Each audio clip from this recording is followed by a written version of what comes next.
అహ్మదాబాద్లో జరిగిన విమాన ప్రమాదం ఎయిర్ ఇండియా చరిత్రలోనే రెండవ అతి పెద్ద దుర్ఘటన.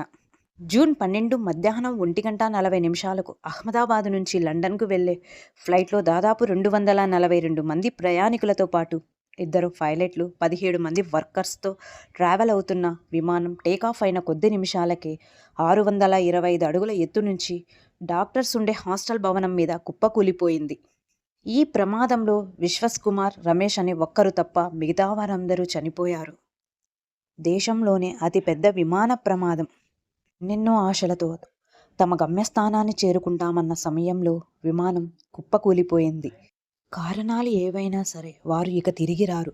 జీవితం అనేది క్షణంలో మారిపోతుందని ఈ ఘటన ద్వారా కాలం మరొకసారి తెలియచేసింది. ఇక నుంచైనా ఈర్ష్యలు, స్వార్థాలు వదిలి మానవత్వంతో బ్రతుకుదాం.